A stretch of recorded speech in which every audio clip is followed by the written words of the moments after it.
A wealth transfer there's three types of money. There's accumulated money, there's lifestyle money, and there's transfers, right? So lifestyle, accumulated money is what people think of where we're investing. Most institutions want to know how much you got. We can do better. Why don't you give your money to us, right? Mm-hmm. So the problem with that is the only person whose money is at risk is yours. All right. The second type of money is lifestyle money. So that's the people that say can't go on vacation, can't go on Starbucks, right, live in a sackcloth and grow your own food. Right?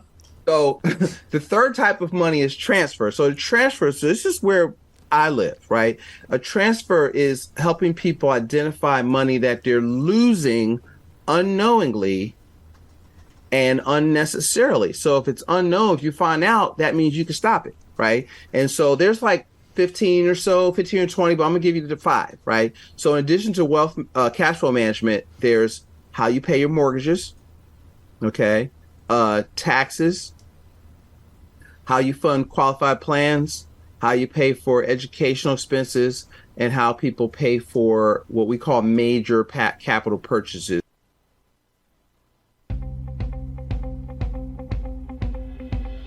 Your relationship with money matters. I'm Michelle Perkins, and this is the Money and You podcast, where I will be breaking down your relationship with money, offering tough love money tips, and a money dating plan that will focus on lifting the barriers to success to help pave the way for better money practices and increased wealth.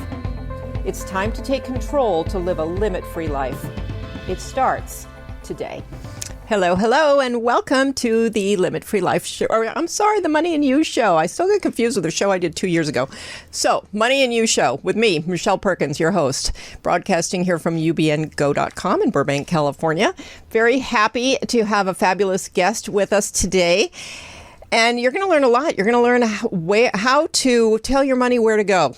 And I can't wait to get into all kinds of very interesting money topics with Curtis May. I'm going to tell you a little about Curtis. Today's guest, Curtis May, is the host of the Practical Wealth Show podcast and the creator and owner of Practical Wealth Advisors. Curtis has been planning for individuals for more than 35 years, and he's passionate about helping his clients save money and live the very best life they can right now. The primary focus of his financial planning firm is to help individuals and families become financially free by following the principles of wealth creation that have endured for centuries around the world. Welcome, Curtis. Thank you. I'm so happy to have you here. We had a great conversation over the phone, and I really have been looking forward to having you as a guest on the show. A lot of the things that we talked about, I think the audience will love hearing. So tell us a little about, you've been doing this for a long time now. Tell us kind of how and why you decided to go this route in your career. So I basically had 2 careers, right? In one, so I started early. I was like 21. I was in college. I realized the NBA was not looking for 5'11" shooting guards. And I got my insurance license in college. And then I was kind of like my first iteration. I was what I call a typical advisor. And I was like Dave Ramsey on steroids, right?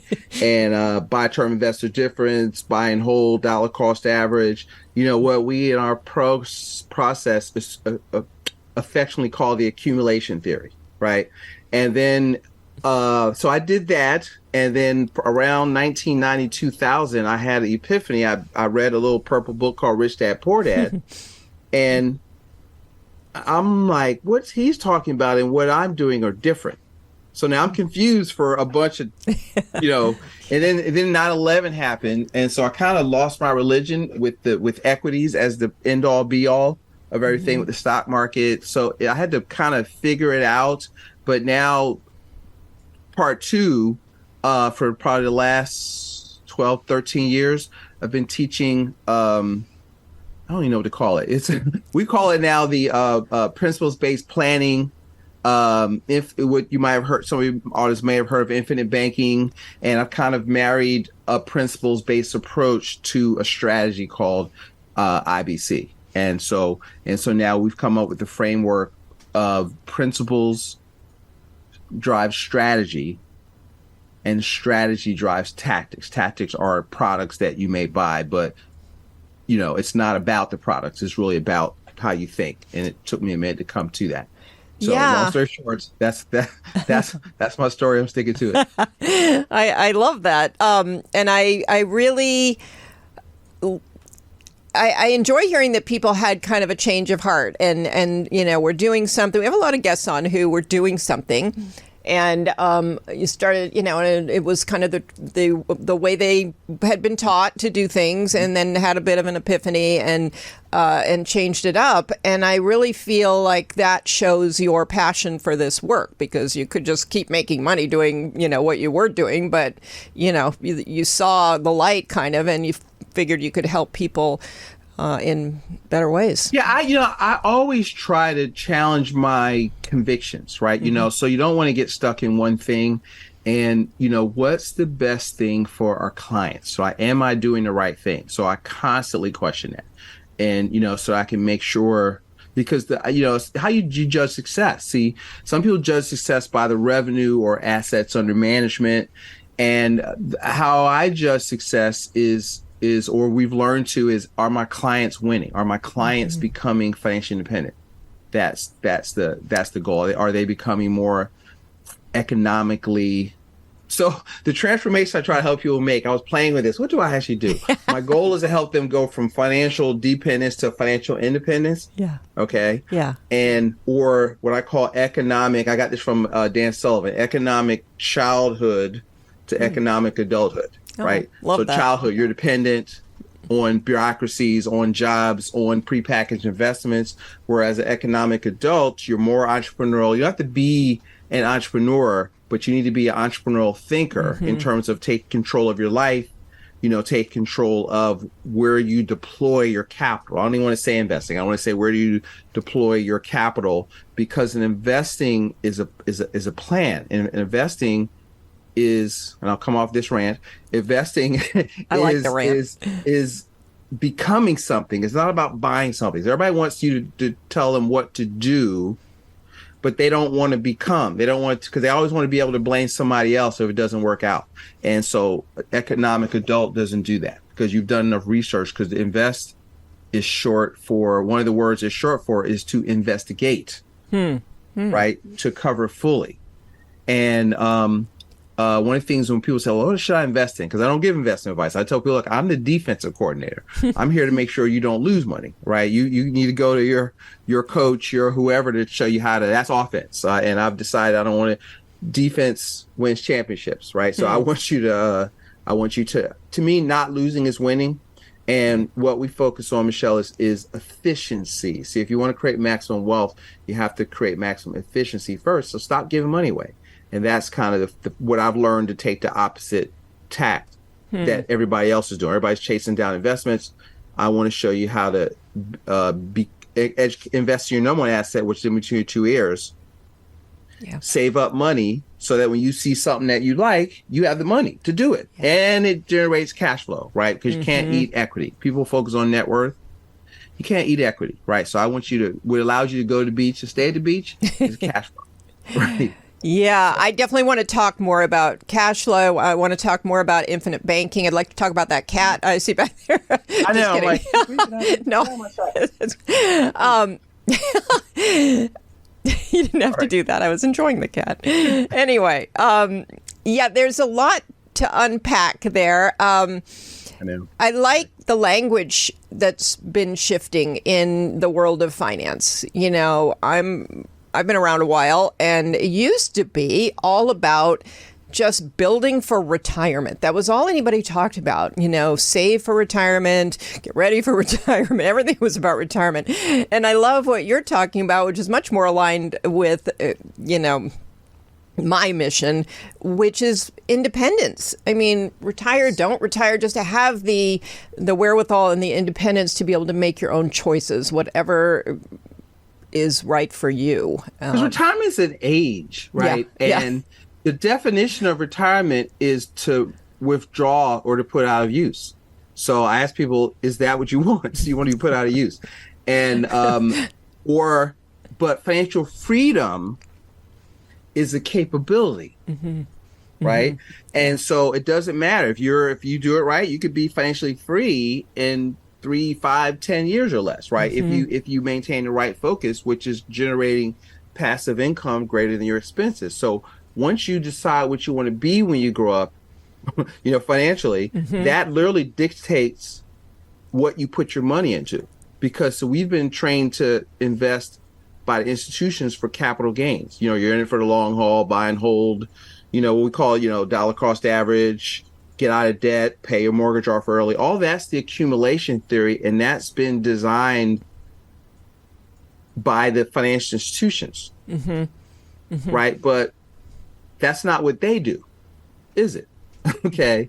They literally do the complete opposite with their own money. They teach us one thing and they do another. And I'm not calling them out. I think that the consumer, because it's your money, if you're an adult, you want to know better and you want to be in control, right? And so how do they get you, Michelle, to do what they want you to do? Because what are the 4 rules of the financial institutions? They want your money. They want it on a regular basis.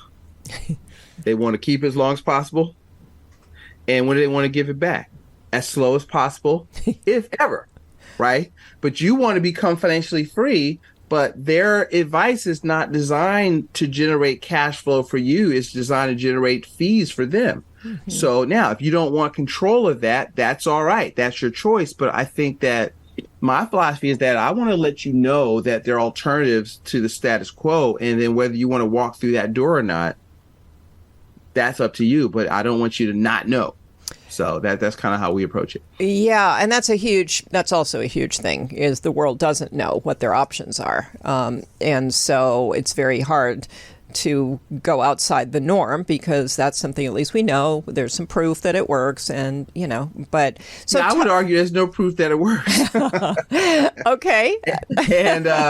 And what's the guy? Earl Nightingale said, listen, if Earl Nightingale, if everybody's doing something, if you don't know the right way, if you do what everybody else is doing, if you do the opposite of what everybody else is doing, you're in the right direction, right? Yeah. And so there's a 99% and a 1%, and there's a reason why they're 1%.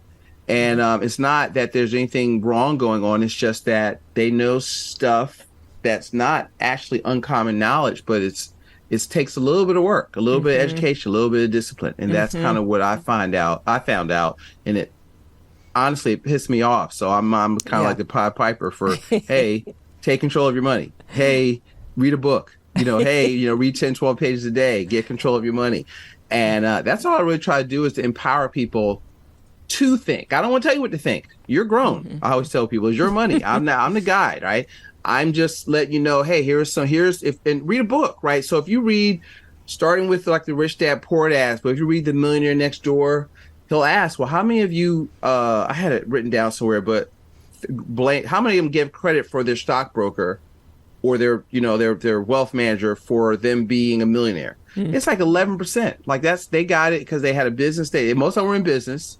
They build business, they bought real estate, they got something that they love that they can make a profit in, and they did that. So most of the money comes from being involved in their own enterprise. That's proven. It's work. Most people aren't going to do it, but most people who are if that's what you're aspired to, that's what they do. So I don't know. Yeah. Success leaves clues. Very interesting. Yeah, success leaves clues. That's so true. Okay, well, let's get into it a little bit. So telling your money where to go instead of asking where it went. I love that. That's coming from you. So can you can you flesh that out for us a little bit? Sure. So most wealth is lost by how people manage cash flow. All right. So the game is won and lost right there. And most people don't want to be bothered. So most households, 90%, some crazy number, don't have a budget. And so if you think about this, if you were in business, could you survive very long if you didn't track your inflow and your outgo? Right? Most people couldn't. Or would you trust a business that didn't manage that? Well, see, people have to start seeing themselves as a business. So actually, I'm not wild about budgeting or even with if you, unless you're hearing this, you have a business or a side business, profit and loss. So tell your money where to go instead of asking where it went means that when you look at a budget, it's an expensive tracking tool, right? But you're looking at history. And so you're like, that's like driving a car, but you're looking through the rearview mirror instead of looking through the windshield, right? So what we talk about is mapping your cash flow. So when money hits your account, you want to tell it where to go, right? So you want to say, okay, look, assign it a job, okay? And so we actually will have people have multiple accounts. Here's an income account. Here's an account for savings. Here's an account for fixed bills are bills that are predictable in both timing and amount. And here's the money for variable things that go up and down, gas money, groceries, shopping. And when people say, well, I don't know where my money goes, that's usually where it is. They just have one big account. Yeah. And they do, I think I got this term from Mike McAllowitz from a great book I would have you get just to get your mind process around this called Thought Profit First. And, or The Richest Man in Babylon. Right? Because there's a chapter in book, I have in a presentation by George Arcad, The Richest Man in Babylon. He says, if you've not acquired, he was talking to his classmates, if you've not acquired more than a bare existence in the years since we were used, it's because you have failed to learn the laws that govern wealth, or yet you do not observe them. And what are those laws? Pay yourself first. Part of all you earn is yours to keep. So that's the first thing you're telling your money what to do. You've got to pay you. And that's hard. I mean, let's be real. It if you're is hard. A business you know owner, what's harder than that? Being broke. Okay. True. And so that's a principle, right? So principles don't change. The second rule is you have to spend less than you make, which goes back to cash flow mapping. So you've got to say, all right, money's coming in. Because what the challenge is, and where we start people, so I start our clients there. Let's figure out where your daggone money's going, right? Yeah. And then so it's two things. They don't manage it. And the other thing is their personal economy, what we call it, is full of wealth transfers. Okay. So what is a wealth transfer, Curtis, you say? A wealth transfer there's three types of money. There's accumulated money, there's lifestyle money, and there's transfers, right? So lifestyle, accumulated money is what people think of where we're investing. Most institutions want to know how much you got. We can do better. Why don't you give your money to us, right? So the problem with that is the only person whose money is at risk is yours. All right. The second type of money is lifestyle money. So that's the people that say can't go on vacation, can't go on Starbucks, right? Live in a sackcloth and grow your own food. Right? So the third type of money is transfer. So the transfer, so this is where I live, right?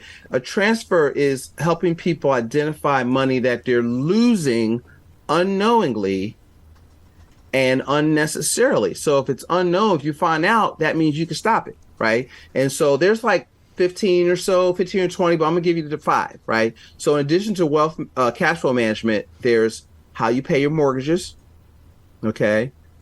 Taxes, how you fund qualified plans, how you pay for educational expenses, and how people pay for what we call major capital purchases or big ticket items. And major capital purchases, we define it as anything you can't pay for in full within your monthly cash flow. So financing. So, right. Credit cards are out of control. So there's more money lost in those 6 things I mentioned.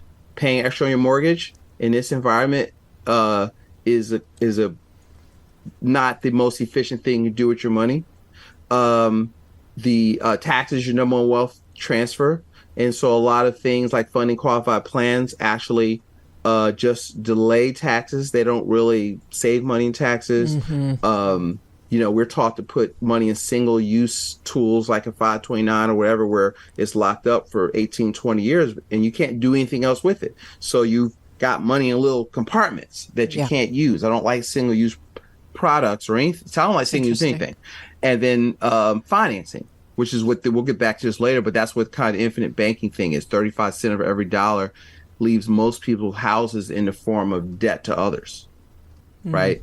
And so those are when you break apart. I had a couple just that they were trying to be real estate investors, literally in 15 minutes of having a conversation with them, I found 15 grand in about 12, 15 minutes of money that they were losing, it wasn't really aligned with what they were trying to do, that they were tying up for 20 years. I was like, well, wait, you want to be a real estate investor? Well, why are you putting all this money above the match into your qualified plan? Yeah. Yeah. And I didn't tell them what to do. I just said, let's think about that. Here's where you are, here's where you want to go. How is this activity providing you with liquidity, use control of your capital so you can finish this triplex you're working on, right? So you can buy more real estate, which will send you a check every month so you can become financially free. Because they were under 40. I says, okay, so is your plan to give up use of your money for the next 30, 25 years or so? How's that going to help you?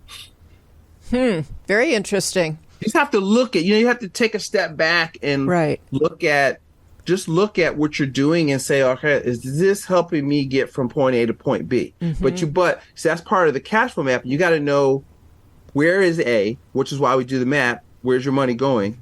Where is B? What do you want and why? What are you planning for? Right. And then because I can tell you what's important to you if I look at your tax return in your budget. I can tell you what's important to you about where your money's going. Right.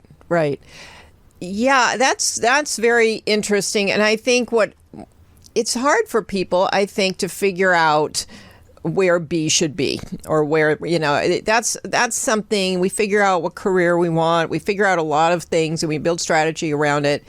And we know we want money, and we know we want, to have pots of money for a variety of things. But I think that's kind of next level is to figure out, well, what do you really want to do with that money? I think we feel oftentimes like eventually when we have a lot of money, we'll get there to figuring out what we want to do with it. And see, again, that falls back to the accumulation theory, right? Is you're focusing in on, so for example, I have a young guy that I have calls for our clients because I'm really trying to shift their thought process, right? So we talk about cash flow, things that can make money. We call it the velocity method. He's a real estate investor, so he couldn't find any property. So he calls me. He says, Curtis, we'll talk like about once every 3 months. He'll call me and he says, on one of our calls, we talked about rental cars, right? Toro and hire car, right? Yeah. So he calls me and said, Curtis, I just bought a car. Really? What'd you get? He says, well, he bought a Nissan 2008 Nissan Sentra. Okay. With 120 miles on it for $6,000. Okay. He put on hire car for $38 a day. And within 2 days, it was rented, and it's been rented for about a month and a half. Wow. Yes. Okay. I literally just heard about Turo. I have a client actually who would like to start doing that. I didn't know it existed. So, and so this is another one. So the difference is from my understanding, because I'm not an expert in it. I interviewed somebody on it and I heard about it. And I have a couple clients that do it, right? So they, what did he do? Hire car takes older cars. Okay. Turo needs newer cars. It's got to be lower mileage, late model cars. So you can put an old car on there. So that car is making more cash flow than his property, one of his properties, right? He might make $350, $400 a month. He's got this car. So I talked to him Saturday. He says, yeah, we just bought another one. Same model. Wow. Okay. And he put it on the app Monday. Friday was rented out. And it's been out for 2 weeks. So now he's generated, if they stay, even if they average $25, 25 days a month, he's now created, first of all, it pays both cars off by March. So he's gotten all his money back. That's velocity money. How soon I get my money back? And now he's got, let's say, $1,400, $1,500 of new cash flow. I won't call it passive because he's got to do some stuff, but it's not super hard. They bring the car back, you detail it, make sure it's okay, you flow it back out there. And there's some risk because they can mess up your car, although it's insured on the app. But there's no thing as risk, but but I said, look, if you don't have real estate, he's got some, what is this thing called? Vending machines. Like, it's all about the cash flow, right? And so he told me, I says, talking to you got me thinking really about cash flow and not just accumulation, because our philosophy is that I want you to live the best life you can today, right? So I've got him managing his cash flow. We create the first thing we do is we create a checking account. We just label it your wealth capture account. So let me give you all a tactical thing. So saving is not a willpower thing. So what most people do is they earn money, they spend it, and they save what's left over. So I don't care how much money you think you have or don't have. You have to stamp part of all I earn is mine to keep on your forehead if you must, right? And I don't care how broke you are, courtesy, I don't understand. Okay.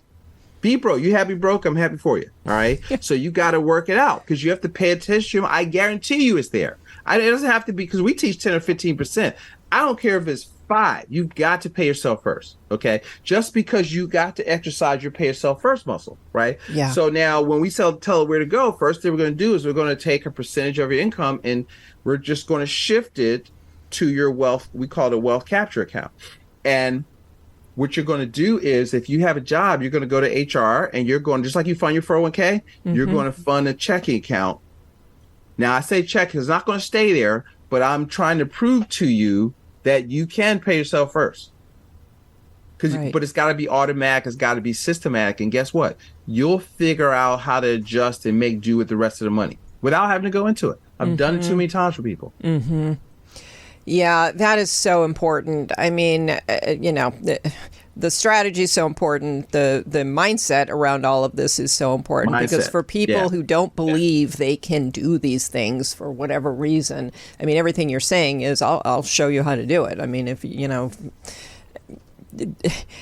somehow people have to get and they have to switch their mindset with respect to what you're talking about too, because people are in a mindset of do certain percentages, do certain types of savings. So when you think about going a different path, it makes you feel pretty uncomfortable. And, it's uncomfortable. I think that, but you gotta look at the results of that, right? So because you're not going to budget, you're not going to micromanage. Budget is like dieting. Nobody wants to do that. But I think if you create 4 accounts, it's okay. Look, here are my fixed bills, credit cards, mortgage, subscriptions. Boom. You put that in one account. The static thing is you pay yourself first, and then you have another account called your variable. And I teach people to use a credit card, but the caveat is for the points, but you got to pay it off at the end of the month, or you can't use it. Then we're going to use a debit card. Okay. Yeah. I don't care about the fraud protection. And then you're going to say, well, okay, I need about $200 a week to cover my variable bills. Then you're going to put that in or you could get a what's that card where you recharge it? Prepaid. $200 on there, and you use that for your free money, your spending money, your out in the street money. Yeah. And if you run out by Thursday, oh well, it's ramen noodles until you replenish the account. And so you have to, even though you have money in other accounts, you have to have. It's a way to enforce scarcity, but it will have the habit. But what happens is when you see your money start piling up as other account, that psychologically feels good. You feel more secure because or the other mistake people make is they try to attack, I got all this debt, I'm not saving, I got to attack my debt. That's stupid, okay? Because you have first rule of wealth is pay yourself first. Yeah. And see if people, when I invest? You don't invest. You don't have 3 months at least of your income in cash or in cash equivalent, in savings, liquid money. You can't invest. You don't have any money. You don't have any money to lose. If you got money tied up the first time you have an event, some type of life event, right? What do you got to do? You got to go and put it on a credit card because you don't have access to your capital.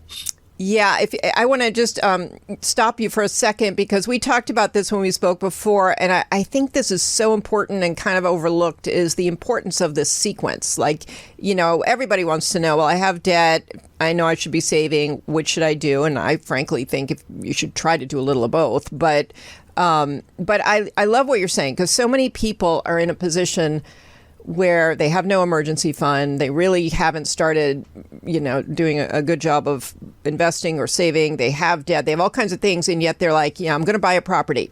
And, there are things that you want to do first to set yourself up, or there's a million things that people invest in sort of I mean, before? I think you should have an enterprise, but I think that they're looking at, they want to hit a home run to get out of their situation. No, you're right? saying it better than And I did. I Yep. think that that's a mistake. So I'll have people go, well, I need to save, but after I do this flip or after I finish this thing, then I can really start saving.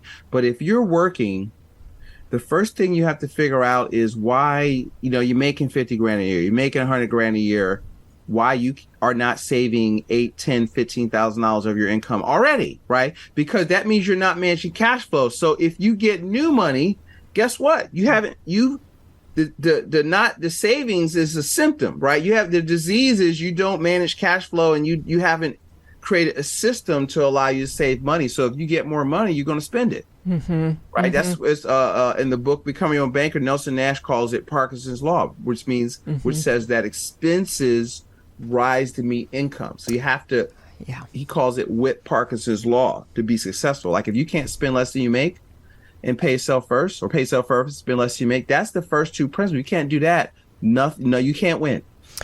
Yeah, and I think it's an even. I'm so glad you said it the way you said it, because it's so clear, and it's especially difficult for business owners, I think, because there's this idea that the business comes first. You don't come first. The business and its success and its sustainability comes first, and so to get to that end, a lot of times people don't pay themselves and they reinvest. The minute they seem to have more money coming in, there's more marketing to do. That's a mistake, because the business, Mike Michalowicz in his great book, Profit First, says your business is a cash eating monster. It'll eat all the money you give it, right? and so if you can't, so in his book, he calls it a profit account. So we use that. I kind of take that and I apply it to personal households, but we do it for the business also, right? So you should have a profit or a wealth capture account for your business. I don't care if you put away 1%. You need to be rewarded for owning the business, right? Profit. Because the typical, and this is what he says, typical accounting, this is the kind of really first thing I try to get with people is because the typical GAAP accounting is revenue minus expenses equals profit, right? So profit is last, but this is just his book is really The Richest Man in Babylon for business owners. Part of all your earnings is yours to keep, right? And then if you're working, you should pay yourself a salary because your household has needs, right? You just can't plow it back into the business because again, you'll never take it out unless you force yourself to take it out, and then your entrepreneurial muscles will kick in to do what you have to do to grow, but you have to eat. Yeah. And you have to take it out because your household. I was talking this. Which company was it? It was a daycare company. It had $1.2 million of revenue, and they were a complete mess.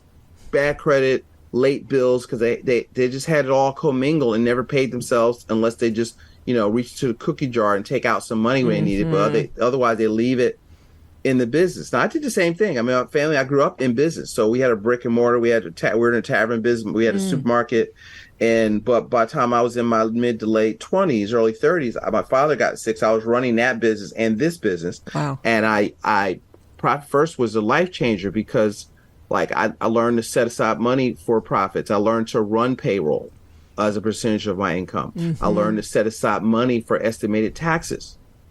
Yeah. That's, it's taken me 2 years. The first year I haven't owed any taxes. Okay. Wow. Yeah. Because I was paying it as I go. I paid myself out of the company. And, so I still set aside 50% of every check for taxes. So now I'm just paying off this quarter's and next quarter's estimated taxes for next year. Yeah. You see, so because the business should pay all that for you. So you see, it's so much about cash flow because the business, if you read another great, I'm throwing books out because I want people to don't take my word for it, right? So I'm reading, rereading for the sixth time, The Rich Dad's Guide to Investing, which I think is the best book. Okay. And he says, listen, investing is a plan. So most people think it's exciting. It's supposed to be boring, And so one of the things I teach is that your financial plan, what do you want and why, precedes the business plan or the investment plan. Because otherwise, what do you want the business to do for you? And so what you want to do is to be a sophisticated investor. In the book, he says that's the 3 E's: education, experience, and excessive cash. Okay. And excessive cash comes from your business. And then in the book, Rich Dad says, my businesses buy my investments. So which in this case was the real estate, because if you're working a job, you earn money, then you get taxed, and then you get to spend what's left over. But when you're in business, if you're running a good business, you earn it, you get the money, your revenue pre-tax, you can spend it / invest it, save it pre-tax, and then you take legitimate deductions and give, the government, I always say render unto Caesar what is Caesar's, but you don't have to leave them a tip, right? So you need, a strategist that can help you, do that. And because there's no loopholes, right? People, there's no loopholes, there's the law, right? And so what we don't know is we don't understand the game, Michelle. It's like I always tell people, don't hate what do we say? Don't hate the player, hate the game, right? So if you hear Jeff Bezos doesn't pay taxes, or Trump doesn't pay taxes, or whoever you're talking about, okay, you don't understand the law. But we were at a conference with Tom Wheelwright, which is Kiyosaki's CPA. Mm-hmm. He says the tax law, and he says if you listen to his podcast, he says it's a incentive program that tells you what does the government need, right? They need jobs. Who creates jobs? Business owners. Okay. They need housing. Who provides housing? Real estate investors. They need energy, and they need food. So if you will invest in places that helps the government do what they want done, that will minimize your taxation. Mm-hmm. Mm-hmm. So, and so people don't look at it that way as an incentive program. They want you to, it's designed for people that want to be rich. So you have to decide, do you want to be rich, poor, or middle class? That's the first step. And then you learn the game, and then you get good team. You get good advisors, that will help you. Investing is a team sport. Yeah. And I've learned, so I try to do with people is help them kind of develop out their team a little bit, but it starts with the cash flow. Back I'm off on the tangent, but it starts with getting control of the money, telling it where to go, not looking at history. Laura Lahmeyer calls it forecasting. You want to, look at it and not invest through the rearview mirror. You want to look through your P&L. P&L looks at history, right? Yeah. You want to be able to project your income, your expenses. I had these CFOs on my show a couple weeks ago, at least a month, like 2 weeks to a month at all times. And you always want to be looking at your cash needs, your expenses coming up. Mm-hmm. And people don't look at their P&Ls. You have to watch your money. I look at my, I think you call it a money date. You have to I had somebody coin a term, have a date with your money, with you and your wife, like at least once a month, but bi-weekly would be better. So you both know what's going on and you're making plans, 100%. That's I have a whole money dating program that helps chaperones you on these, because people can't figure out what to do. They say a money date, well, I'll pay some bills. Well, that's not going to, I mean, it is a relationship. That's what the show is about. You have to get to know it, just like you're going to get to know a person that you're about to have a relationship with. I mean, you have to spend time, you have to pay attention, you have to care about it. All of these things are how you build a relationship. Money has a mind of its own, Dan Kennedy says, and it goes where it's wanted. Right? Yeah, that's great. You can't, if you have a disdain for it, it's not going to come to you because it goes where it's wanted, right? Or where it's respected. Yeah. And people say, I need more money. Well, where does money come from? Money comes from creating value in the marketplace. It just doesn't show up. You've got to serve people. You've got to solve problems for people. You've got to, and so people don't understand the relationship between income. Where does money come from? It comes from you solving problems in the marketplace. So if you don't make enough money, that means you don't have enough skills to solve enough problems for people. Yeah. I mean, it's really quite that simple. And people look for government and, everybody outside themselves is why they aren't doing what they want to do. And if, when you're pointing at somebody else, there's 3 fingers pointing back at you. Yeah. Right. And so.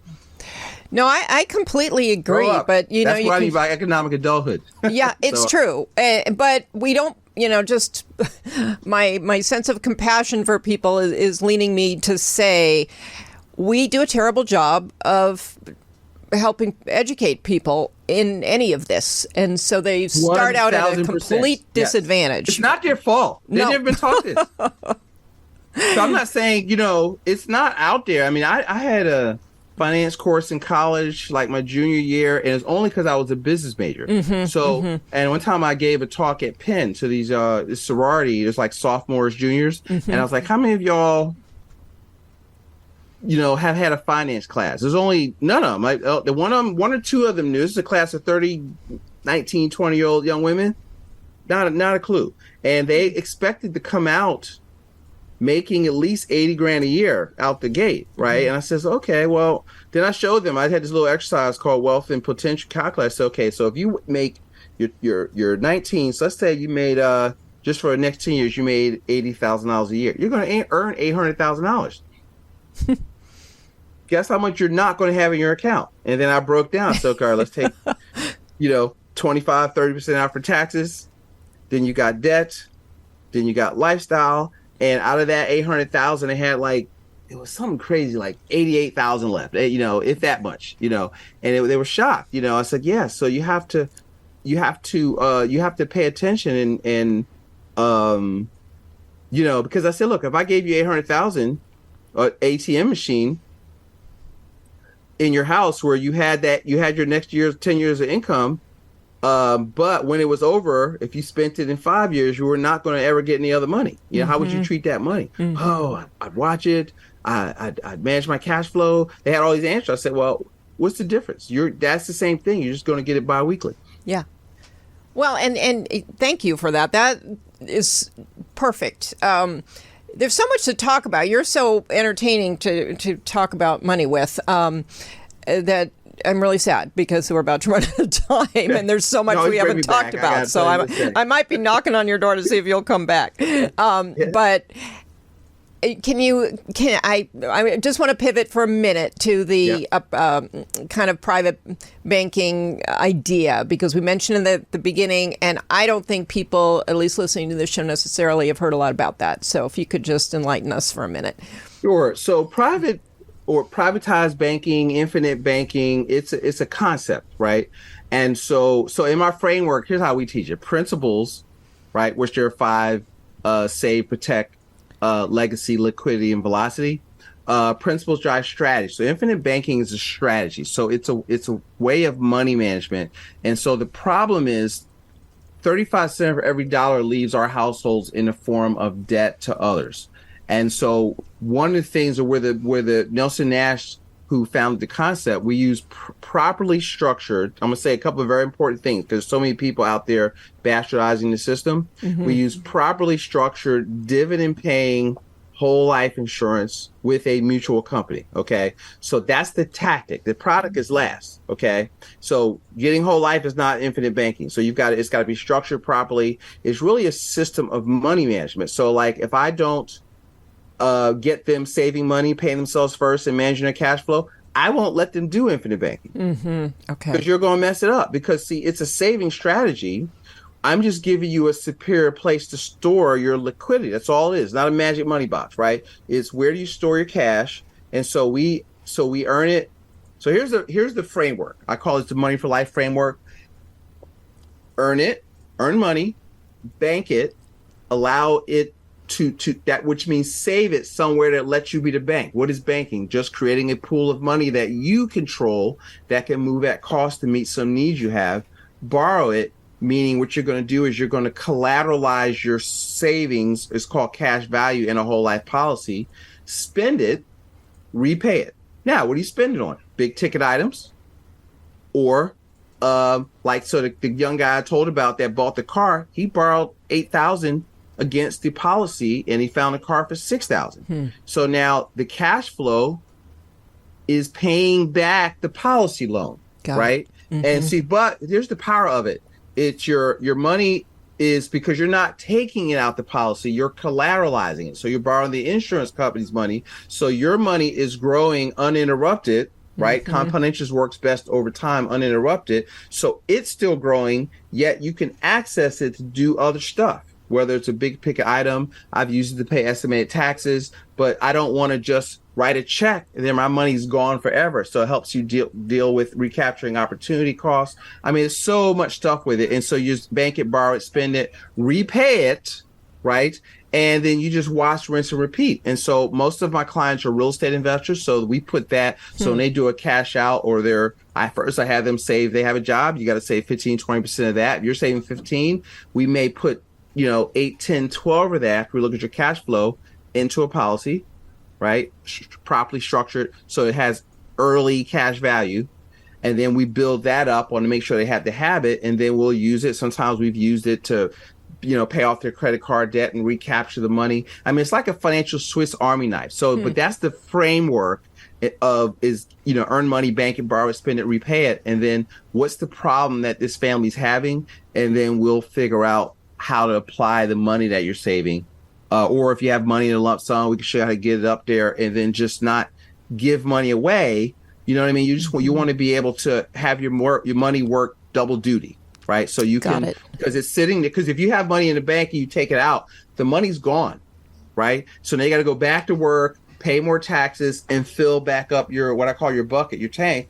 And then you always are putting and taking, So what if you could put it where your money always grew, but you could access it, pay it back, access it, pay it back. So now we've built a foundation on everything you do that no matter what, you're getting better every year. You're becoming more efficient every year. You can't go back every year. We call that being a wealth creator. And here's a word, guaranteed. Like I come from securities world. You couldn't even get me to play a word game to say guaranteed, right? Back 20 years ago, because I was in mutual funds, and the only thing I can guarantee is you're the only person whose money's at risk. And so what we want to do is I want to build a foundation where you build a house on rock and not sand, so that every year you're getting more profitable. And then once you have savings, guess what? You decide how best to deploy your capital. Do you see an investment that you like? Do you want a mentor program that you want to join? You use this for that, and then use the profit from what you learn to pay yourself back. But meanwhile, because money's got to move, right? So with the policy, we talk about velocity of money, but you want you can create that with the policy. We call it velocity of simultaneous use, right? So utilization, but still having your underlying money grow is another way to create velocity. So it's all that stuff, Michelle. Hope that made sense. But basically, we're using life insurance and it's not new. Banks do it. Right. There's a colleague of mine, Garrett Gunderson, has a book called I think he changed the title, but it used to be called What Would the Rockefellers Do? Or I think it's What Would Billionaires Do? And how they use it. You want to make sure that your wealth, because it is insurance, so you want to make sure that you create a tax-free death benefit on the back end, so that you want to create multi-generational wealth. So it's like the center of your game. It doesn't make you rich. It's just here's where I'm storing my cash, so that when I see something or a bad thing happens, I have access to capital, which is the number one problem that I see out there, Michelle. Okay. Well, thank you. It is maybe not that hard or complicated, but I think to most people it's pretty misunderstood. So that was completely misunderstood. A great explanation. Well, you win the prize because you're the only guest I've ever had on who I completely ignored the clock for, and I'm not going to be able to stay on any longer with you, sadly. But can you tell people about your podcast, how to find you, how to work with you, all the good stuff? Yeah, so our podcast is called the Practical Wealth Show, and you can also check us out on YouTube and just search that, or search at Curtis May. Our best two places, if you want a lot of information, Instagram, and if you want to get in touch with us, if you go to our website, practicalwealth.net, one in the right corner, there's an orange button that says Be the Bank. You can watch a video lesson that I've recorded and put on there. And then on the show, it's, if you want to reach out, a pop-up will pop up to, get in touch with us, and we'll do a complimentary strategy session, and we'll talk about wherever you want to talk about. Thank you. Thank you so much for being here. You are a wealth of information. You're also very entertaining, which I love people who can talk about money in a fun, interesting way. No wonder you have a podcast. I'll be listening. Interesting. I don't know what y'all are talking about, right? It is interesting. I agree. But people can make it boring, and you didn't. So thank you. I can't thank you enough for your time. And this was great. And audience, please, check out the podcast, check out Curtis May and his YouTube channel and everything else, and follow him. And And continue to follow me and watch the Money and You show, which you will find every week on all the platforms and YouTube. And so anyway, thank you so much for being here. Really appreciate it. And audience, thank you. We'll see you next week. Thanks for having me. Have a great day, everybody. You too.